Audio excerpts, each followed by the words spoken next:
I'm 18 with chronic illnesses. My 24-year-old boyfriend acts like he's my dad instead of my partner. I called him a discount dad, and now he and his mom are harassing me. Hi Reddit. Throw away because I don't want this linked to my main.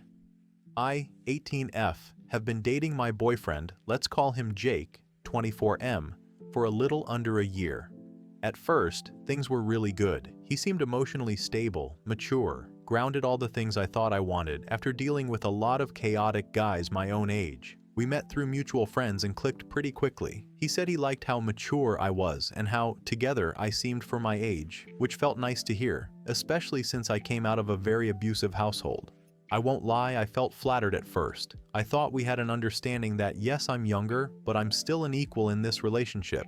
But over the months, that dynamic has really started to shift, and now I'm not sure I'm being treated like a partner at all. For some background, I've been diagnosed with endometriosis and POTS, postural orthostatic tachycardia syndrome. Both conditions affect my daily life in big ways. I deal with chronic fatigue, dizziness, and a lot of pain. There are days when I physically can't get out of bed without struggling, and managing my symptoms takes a lot of mental energy on top of everything else. Jake knows this. I was upfront about it from the beginning, and at first he was really kind and supportive, but over time he started acting like he knows better than me how I should be living my life. It started small comments about how much I sleep or how I manage my symptoms, but now it's like I can't do anything without some kind of lecture or judgment. Some examples. If I sleep in to manage a flare-up, that's not healthy. You need structure or you'll never be independent. If I get food delivered on a day I'm too fatigued to cook, you're wasting money and being lazy. If I cancel plans because of pain, you'll never build resilience if you give in every time. Even if I lie down after standing too long and feel dizzy, a POTS symptom, he tells me I should push through because resting too much makes it worse. He also makes comments about my outfits being too revealing or not appropriate, and when I tell him I don't want unsolicited advice, he says he's just trying to help me grow or teach me how to be an adult. But I am an adult, just one managing 2 chronic illnesses on top of everything else. Things came to a head last week. I was having a rough few days, a bad endo flare, zero energy, and could barely sit upright for long. He came over and saw that I'd been resting most of the day and immediately launched into another long-winded talk about discipline and life habits and how I need to stop relying on rest as a crutch. I'd had enough, so I said, not even shouting, just tired. I didn't agree to date a discount dad. If I wanted someone to supervise my life and tell me how I'm failing, I'd move back in with my parents. He went completely silent, left my apartment, and didn't talk to me for 2 days. When he finally did, he said I crossed a line, that he was just trying to help, and that I had no idea how hard it is to support someone who won't even try. I was honestly stunned. Now his friends are messaging me saying I'm selfish and too immature to handle a relationship with a real adult. His mom, yes, his actual mother, messaged me saying she's disappointed and that Jake has always been the kind of guy who lifts women up. I just want to be clear, I do try. Every day is hard with these conditions. I work, I cook when I can, I handle my appointments, I advocate for myself in medical systems that constantly brush me off. I don't think I need to be raised by a man who thinks being 6 years older makes him my life coach. I care about him, but I also feel like I've been slowly shoved into the role of student or child in this relationship, and I'm starting to wonder if that was his intention from the beginning. So great PPL of Reddit Ada for calling my boyfriend a discount dad after months of being treated like a project instead of a person? Edit. Hey guys, you just waved to say I am from Australia, where the legal age to do almost anything is 18. Relevant comments. OOP responds to a downvoted comment regarding communication keys, trying new things, and managing health issues. OOP, my main issue with the clothing comments is that what I wear isn't actually revealing at all. Most of the time, I wear really baggy wax jeans with a fitted shirt, but even then it usually doesn't show any skin. I tend to wear a lot of long-sleeved sports-style tops. The only time I'm in anything more relaxed is when I'm at home, just wearing a t-shirt and underwear, and that's only ever around him, no one else. As for my health, my flare-ups really aren't frequent. In the last 6 months, there have only been 2 times where things were bad enough that I couldn't properly move for a day or so. On a day-to-day basis, you wouldn't even know anything's wrong. I have full days of work and study, and then I come home and rest. That's usually when he calls me lazy. We've communicated about all of this more than enough. We've been together for almost a year now, in fact. Tomorrow would mark a full year, and I've spent that time trying to explain how I feel and why the way he treats me isn't okay. But most of those conversations have ended in huge arguments, with him screaming at me and accusing me of making up my illnesses. He's told me more than once that if he had what I have, he'd be completely fine, and that I'm exaggerating everything. He's even said that there's nothing wrong with me, that I just think the world revolves around me, and that I need to stop pretending to be in pain. If those comments had never been made, I might have been able to understand his frustration, or at least see it from his side. But after hearing things like that repeatedly, it just feels like he's being controlling.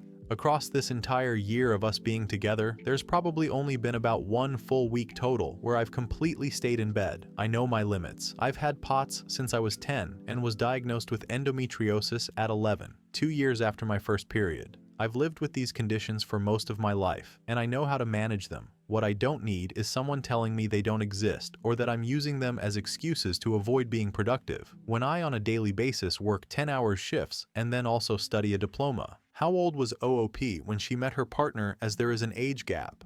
I was freshly 18 when we met, and he didn't know how old I was till about 3 weeks into speaking. To be completely honest, I thought he was closer to my age, as he very much looked like it and acted like it. I am 19 in about a month. I'm not trying to stand up for him with the comment I'm about to make, but I can definitely say I do look and act a lot older than what I am. I get it quite a lot from a load of different people and a lot of different professions. I can honestly see how you made the mistake of thinking I could be older than what I was, especially because my friend group is also between 20 and 23. Commenter 1. NTA. Dude's 24 dating an 18-year-old with chronic illness and thinks he's your life coach? The age gap plus his behavior screams control issues. You managing 2 serious conditions while working isn't lazy, it's impressive AF. Also, his mom messaging you is weird and crossing boundaries. Run. OOP. I definitely do think his mom messaging me was weird, and I do fully believe that he completely twisted the situation to her because his mother and I have had a really good bond up until then.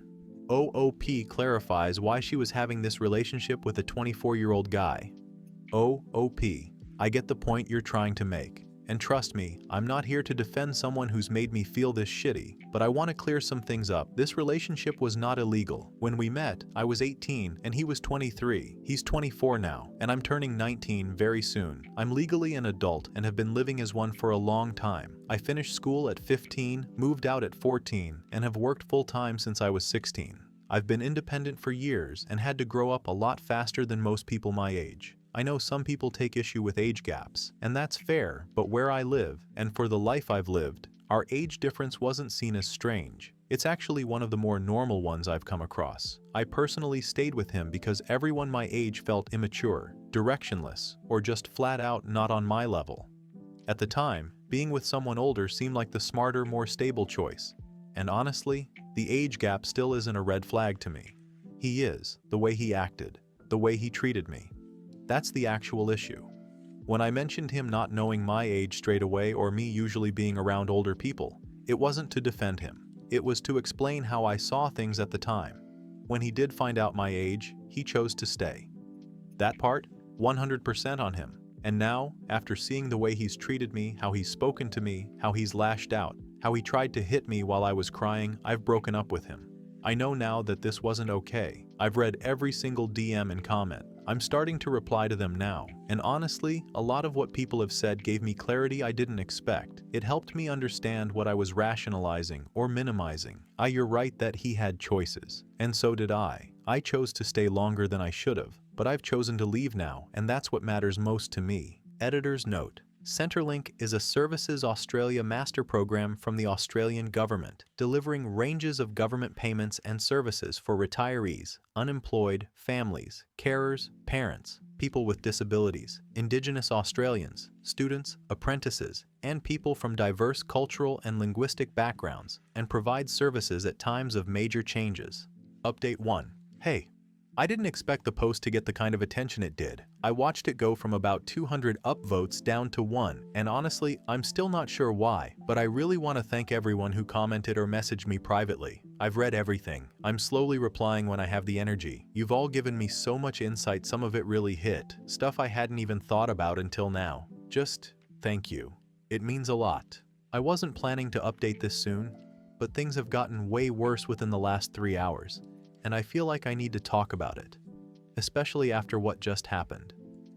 So I've been really sick the last few days, like properly sick. I was diagnosed with a bone sinus infection, and it's knocked me flat. I've had constant fevers, stabbing pain in my face and head, nausea, dizziness. I can't keep much food down, and on top of that, my POTS symptoms have been way worse than usual. I've mostly just been in bed, barely functioning, just trying to rest and not pass out. Because of all that, I had to call in sick to work these last 2 days. I work with food, and there was just no way I could safely be around customers or food prep like this. I can barely even stand upright. It didn't feel like I had a choice. This afternoon I got a call from work telling me I was fired. No warnings or anything, just said they needed someone more reliable, and they can't keep me on if I can't show up. I get it, I guess, but it still crushed me. I've always tried to show up. I've never taken advantage of sick days or anything.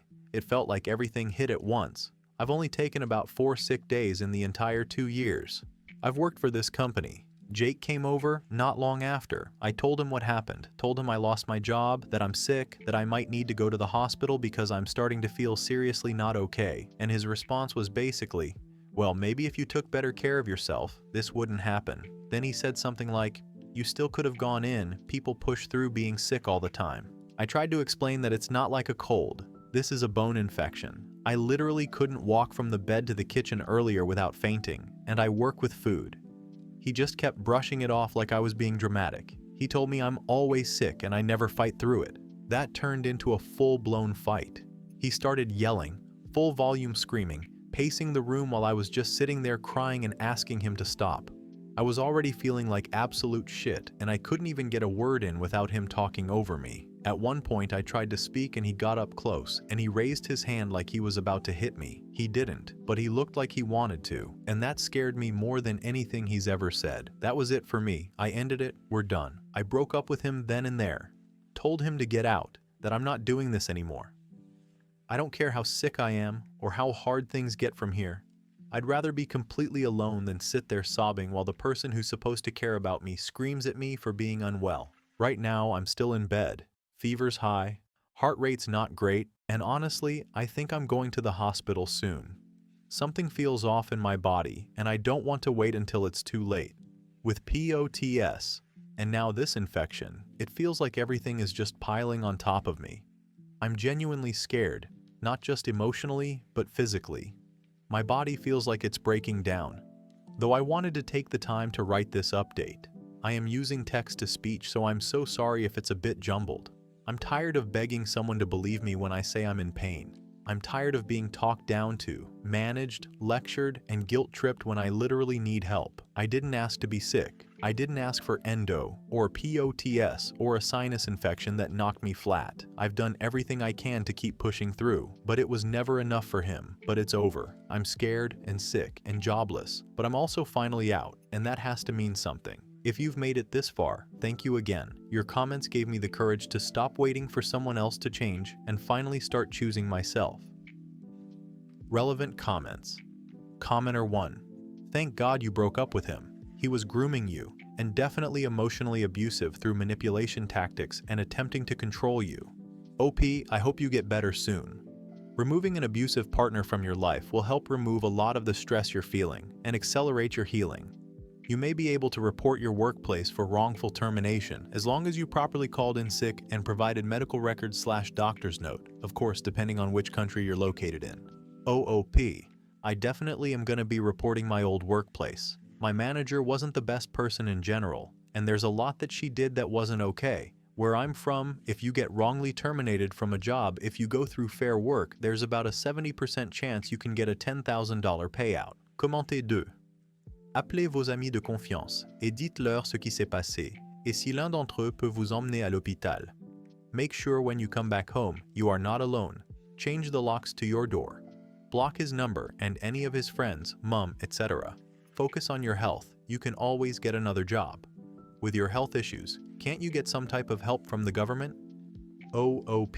I did end up calling a friend to take me to the hospital, and I told them everything that happened. I also have another close friend staying at mine until I'm back just to make sure he doesn't try to go there or anything, and for my health issues I can go on to a disability payment. I am eligible for that, but taking that payment means I'll no longer be able to work unless I do cash in hand work that I don't tell the government practically, and I would definitely say that working is one of my favorite things. I am studying to be a mortician, so it would absolutely break my heart if I could no longer do that. OOP explains her family health history.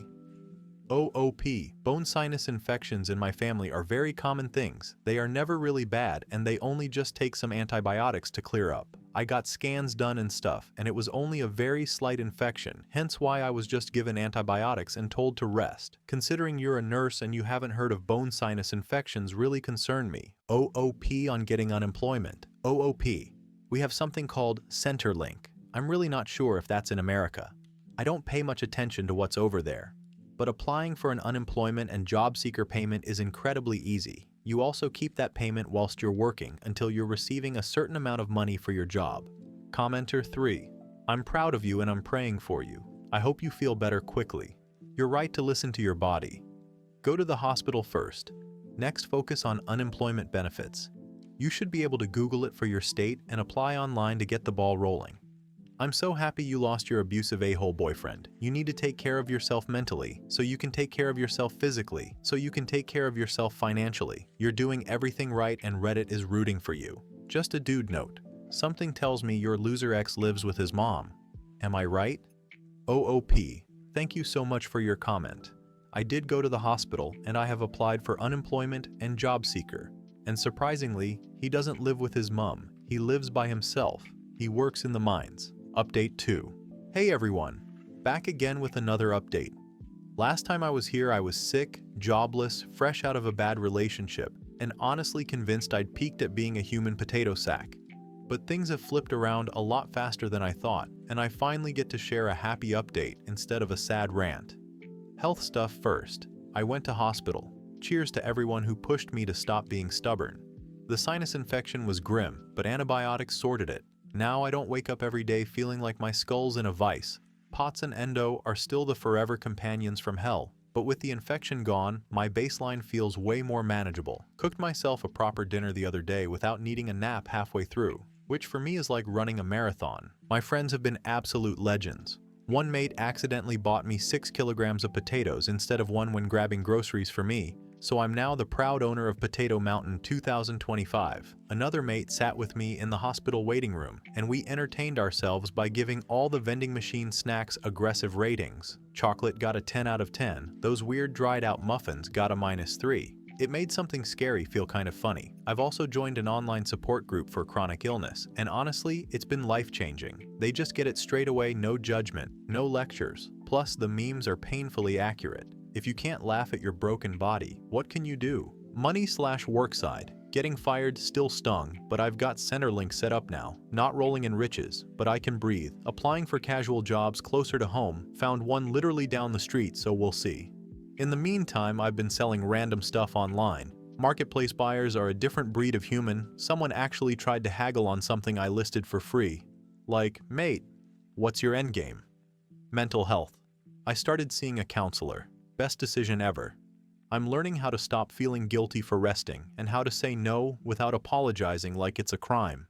She calls it boundaries. I call it telling people to rack off nicely and finally not letting idiots make me feel bad for having a nap. Now the juicy part, the new guy. Honestly, I didn't think I'd be here already, but I've started seeing someone new. We've known each other for ages and it just kind of shifted into something a bit more romantic. We're just taking things slow, but honestly, it's been really lovely. He's sweet, he listens, and he doesn't treat me like I'm broken or a child. We went out for a walk the other day, and he brought snacks in case I got dizzy, and not in a patronizing way, just thoughtful. Feels weird in the best way to not be constantly bracing myself for criticism. I can tell him how I feel without being talked over, corrected, or treated like a child. Honestly, feels like I've stumbled into some alternate universe where partners are nice and don't yell at you for having a nap. Little wins. Found a GP who actually takes my POTS seriously. Miracle worker. Figured out pacing better so I don't crash as hard. And I splurged on a blanket that's basically the love child of a cloud and a marshmallow. 10 out of 10 would recommend. And Jake? Blocked, deleted, history. No drama, no closure talks, no nothing. Just blissful silence. It's amazing how much mental space you get back when you're not constantly bracing for a lecture. So yeah, life isn't magically perfect, but it's lighter, happier, and way less potato sacky. I'm safe, laughing again, and excited about what's next.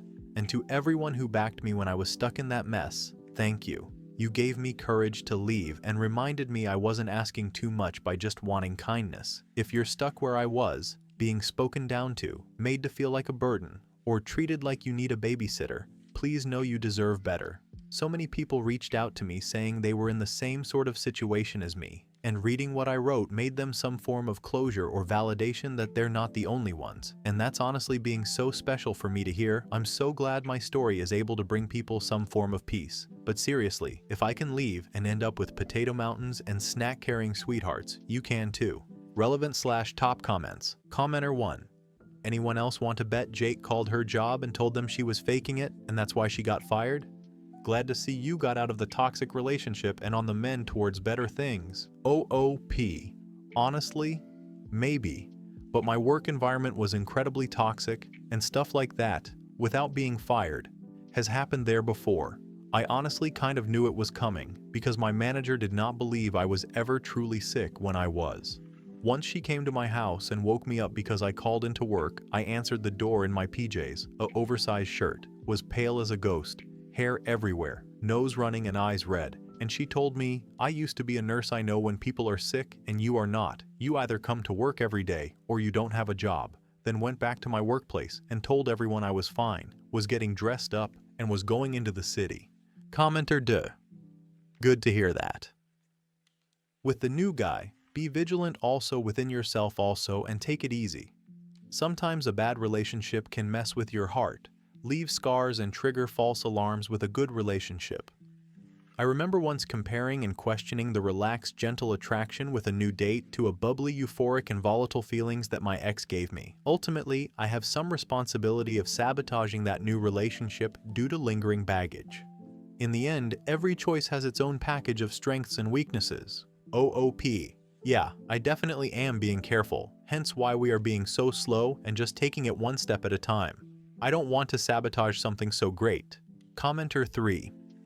This a wonderful update from another chronically ill peep.